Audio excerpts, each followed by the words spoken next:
షర్మిల సాధించిందేమిటి? ఈ ఎన్నికలు ఆమెకు నేర్పిన గుణపాఠమేంటి? పగ చల్లారినట్లేనా చెల్లి? వైఎస్ షర్మిల రాజన్న బిడ్డనంటూ జనంలోకి వచ్చారు. అయితే జనం నుంచి మాత్రం ఆదరణ పొందలేకపోయారు. తనతో పాటు తన కుటుంబ పరువును పోగొట్టారు. వైఎస్ కుటుంబ సభ్యులకు ఓటమే తెలియని కడప పార్లమెంటు నియోజకవర్గం నుంచి ఆమె తొలిసారి పోటీ చేసి ఓటమి పాలై నవ్వుల పాలయ్యారు. ఆమె ఈ ఎన్నికను ఈజీగా తీసుకోవచ్చు. కాని కడప చరిత్రలో ఆమె కుటుంబ చరిత్రకు ఒక రెడ్ మార్క్ను పెట్టేశారనే అనాలి.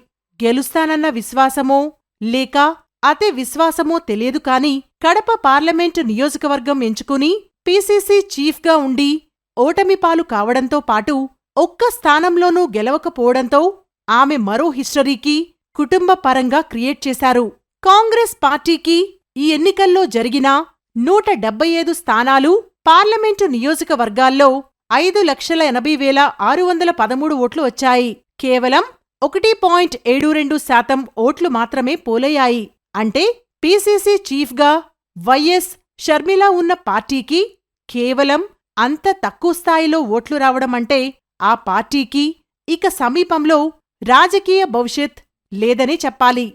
ఒకవేళ వైసీపీ అతి తక్కువ స్థానాలు రావడంతో జగన్పై వ్యతిరేకతతో కాంగ్రెస్ వైపు చూడాలన్నా భయపడే పరిస్థితి నెలకొంది. ఎందుకంటే ఓట్ల షేర్ చూసి ఎవ్వరూ ఆ పార్టీలోకి వచ్చి చేతులు కాల్చుకునే పరిస్థితిని కొని తెచ్చుకోలేరు. అందుకే రానున్న కాలంలో వైఎస్ షర్మిలకు పీసీసీ చీఫ్గా పర్యటన చెయ్యాలన్నా, ప్రజల్లోకి వెళ్లాలన్నా ఏం చెప్పుకుని వెళతారన్న ప్రశ్న వెంటనే వస్తుంది. అయితే వైఎస్ షర్మిల ఒకటైతే సాధించగలిగారు. తన సొంత సోదరుడు వైఎస్ జగన్పై పగ తీర్చుకోగలిగారు. కొన్ని చోట్ల ముస్లిం ఓట్లకు గండి కొట్టడంతో జగన్ పార్టీకి నష్టం చేకూర్చారు. వైఎస్ జగన్ పైన విమర్శలు చేయడంలో ముందున్నారు. వైఎస్ వివేకానందరెడ్డి హత్య విషయంలోనూ జగన్ను దోషిగా చూపిస్తూ రాష్ట్రమంతటా పర్యటిస్తూ కొంతవరకు జగన్ను డ్యామేజ్ చేయగలిగారు.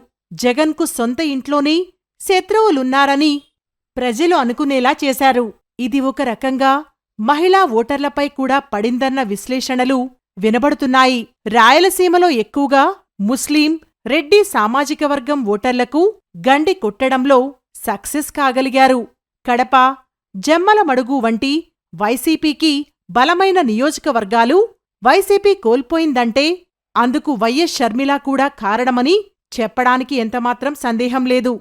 ఎందుకంటే అక్కడ వైఎస్ వివేకానందరెడ్డి హత్య బాగా పనిచేసిందని అంటున్నారు.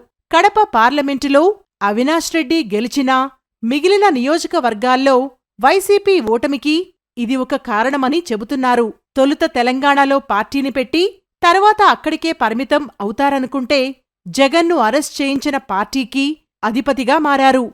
అంతేకాదు ఎన్నికల ప్రచారంలో చివరి సమయంలో రాహుల్ గాంధీని కడపకు రప్పించడంతో అక్కడ జగన్ పార్టీ ఓట్లకు భారీగా డ్యామేజ్ అయిందన్న విశ్లేషణలు వెలువడుతున్నాయి. ఇంతకీ వైఎస్ షర్మిల సాధించిందేమిటి అంటే ఆ ప్రశ్నకు మాత్రం సమాధానం దొరకదు. అన్న జగన్ ఓటమికి ఒక కారణంగా మాత్రం ఆమె ఈ ఎన్నికల్లో పనిచేశారు.